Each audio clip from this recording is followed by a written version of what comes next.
hình phạt khoa học giúp con ngoan ngoãn không cần đòn roi. Các bạn thân mến, trẻ em của chúng ta những năm đầu đời, thường cha mẹ, người lớn thấy trẻ rất ngoan ngoãn, đáng yêu. Nhưng sau đó, cùng với năm tháng, trẻ lớn dần lên, ngôn ngữ phát triển, trẻ biết tự khẳng định và có chính kiến riêng của mình. Trẻ tò mò, ham hiểu biết, thích khám phá thế giới xung quanh. Thì cũng là lúc cha mẹ, người lớn nhận thấy trẻ bướng bỉnh, không vâng lời. Trẻ rất dễ bị chúng ta coi là hư. Các con dễ làm chúng ta nổi cáu, dẫn đến la mắng, thậm chí có người còn thượng cẳng chân, hạ cẳng tay. Nhiều phụ huynh cho rằng cần phải áp dụng những biện pháp trừng phạt một cách nặng nề, vì chúng ta cứ nghĩ người lớn luôn đúng, trẻ em là phải tuân theo mệnh lệnh, phạt con càng nghiêm càng tốt để con biết vâng lời và tuân theo một cách ngoan ngoãn. Vậy nên khi trẻ mắc lỗi, chúng ta thường có thể sẽ áp dụng ngay biện pháp trừng phạt thân thể hoặc la mắng trẻ không đúng cách. Sẽ thật là tai hại nếu mỗi lần như vậy ta trừng phạt trẻ bằng cách đánh hoặc la mắng. Những cách trừng phạt về tinh thần là hành vi gây tổn thương tâm lý rất nặng nề cho con trẻ. Hậu quả trầm trọng có thể dẫn đến trẻ bị mắc chứng trầm cảm, mất tự tin. Tồi tệ hơn khi con nghĩ rằng cha mẹ ghét bỏ mình nên sinh ra thù hận. Hôm nay kênh Giúp Mẹ Chăm Bé sẽ cung cấp cho các bạn những thông tin hữu ích về hình phạt khoa học, khiến các con ngoan ngoãn mà không cần đòn roi, la mắng. Các bạn có thể lựa chọn một cách khéo léo, áp dụng phù hợp với từng hành vi mắc lỗi của trẻ các bạn nhé. Để có thể áp dụng các hình thức phạt trẻ cho khoa học hiệu quả, cha mẹ, người lớn cần hiểu rõ và thực hiện đúng 5 nguyên tắc sau đây. Nguyên tắc thứ nhất, cha mẹ, người lớn, cô giáo cần phải hiểu rõ mục đích tác dụng của từng biện pháp để áp dụng đúng với hoàn cảnh, hành vi của trẻ. Nguyên tắc thứ hai, lựa chọn hình thức phạt phải phù hợp với hành vi mắc lỗi của trẻ. Thứ ba, các hình phạt phải được ông bà, cha mẹ thống nhất thực hiện trong gia đình. Thứ tư, phải có sự thông báo rõ ràng cho trẻ biết trước về hình thức sẽ phạt và phạt như thế nào. Thứ năm là các hình thức phạt phải dựa vào sự cố gắng của trẻ để đánh giá, chứ không phải phụ thuộc vào kết quả mà trẻ đạt được. Nên nhớ là trẻ là phải động viên kịp thời về cái sự tiến bộ của các con, chứ không phải là thiên về những cái kết quả không mong đợi. Nắm chắc được 5 nguyên tắc nói trên, chúng ta sẽ khéo léo vận dụng vào từng trường hợp cụ thể cho phù hợp với đặc điểm riêng của mỗi đứa trẻ, để chúng ta tiến hành các cái hình thức phạt sao cho nhẹ nhàng mà hiệu quả.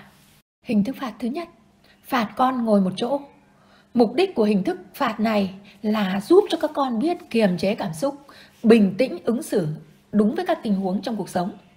Khi con của chúng ta mắc lỗi, cãi nhau, đánh nhau với anh em, bạn bè, thì chúng ta có thể lựa chọn cái hình thức phạt cho con ngồi yên một chỗ.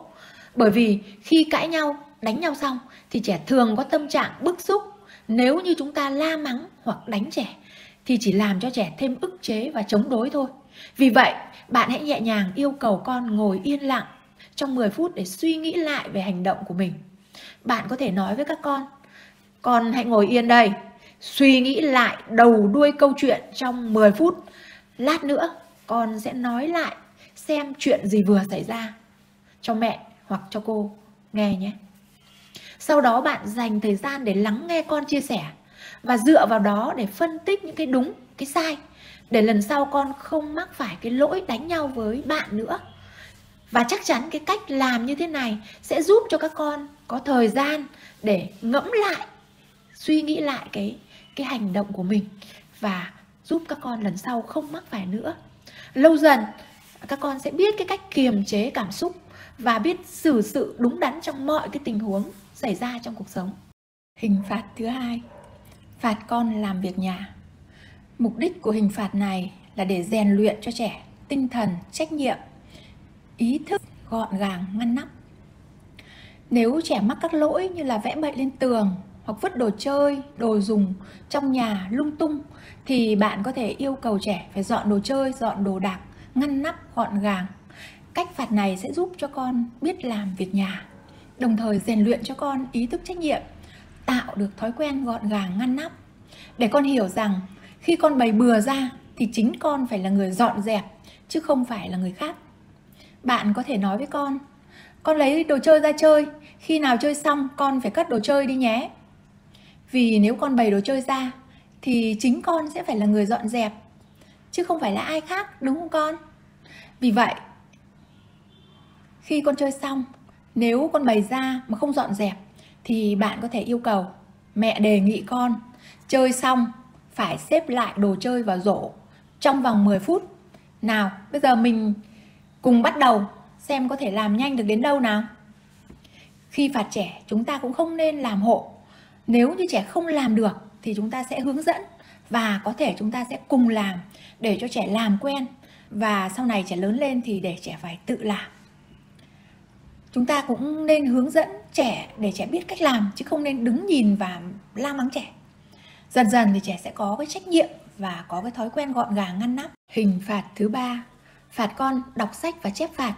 Mục đích của hình phạt này là để điều chỉnh tâm lý, điều chỉnh hành vi, giúp con hình thành nhân cách chuẩn mực. Nếu con bạn mắc các lỗi như trẻ hay tranh giành đồ chơi, cãi nhau với bạn, thích dùng bạo lực, hay nói dối, hoặc thích lấy đồ của người khác, có nghĩa là con bạn đang tiến rất gần đến ranh giới của một đứa trẻ hư. Việc chúng ta la mắng chỉ càng đẩy con đến ngưỡng hư hỏng mà thôi. Hãy bình tĩnh, yêu cầu con phải đọc hết những cuốn sách mà bạn đã chọn lựa. Những cuốn sách này thường là những cuốn sách mà có tính chất giáo dục. Sau đó, sau khi cho trẻ đọc xong thì các bạn có thể cho con chép phạt một câu hoặc một đoạn nào đó có ý nghĩa giáo dục trong cuốn sách mà mình định hướng giáo dục cho trẻ đến những cái tốt. Bạn có thể lựa chọn rất nhiều cuốn sách để xây dựng nhân cách cho trẻ, như Kỷ luật không nước mắt theo cách của bà mẹ Nhật, hoặc bộ sách xây dựng thói quen tốt cho trẻ. Ví dụ như muốn xây dựng thói quen trung thực cho trẻ thì chúng ta hãy cho trẻ đọc những cuốn sách như là Nói dối thật mệt, hoặc là Bản chất của sự nói dối, hay Làm người trung thực. Nếu như chúng ta muốn hình thành cho trẻ cái lòng bao dung, không đánh bạn, không cãi nhau với bạn, bỏ qua những cái lỗi lầm của người khác, thì chúng ta có thể cho trẻ đọc cuốn sách Làm một người bao dung.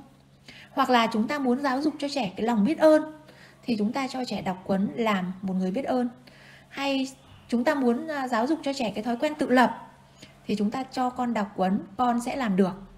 Hoặc là muốn cho trẻ biết xin lỗi, biết giữ lời thì chúng ta cũng có thể cho con đọc những cuốn như là Nhất định con sẽ giữ lời hứa, hoặc là Không phải tại con thì con sẽ biết nhận lỗi, xin lỗi. Hay chúng ta muốn hình thành cho trẻ cái hứng thú học tập, không sao nhãng khi làm bài tập chẳng hạn, thì chúng ta có thể cho trẻ đọc cuốn Việc học không hề đáng sợ. Hoặc là muốn cho trẻ biết hòa đồng với mọi người trong tập thể thì cho con đọc Sao không ai chơi với con.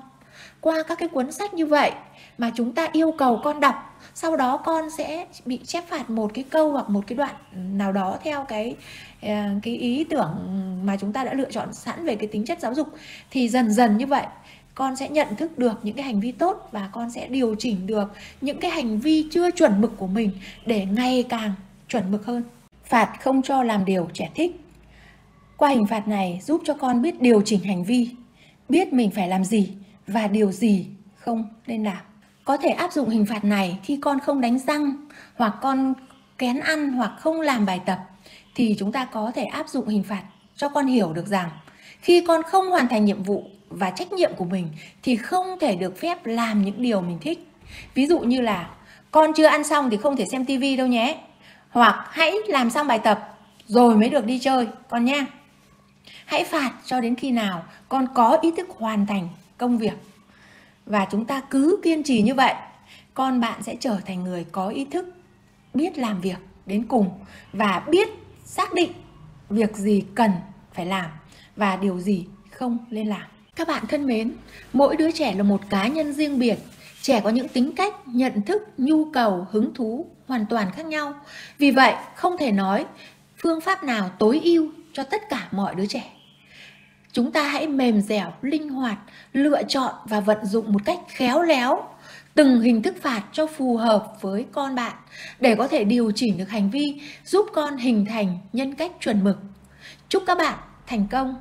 Hãy để lại một like hoặc đăng ký kênh để kênh ngày càng hoàn thiện. Xin cảm ơn các bạn.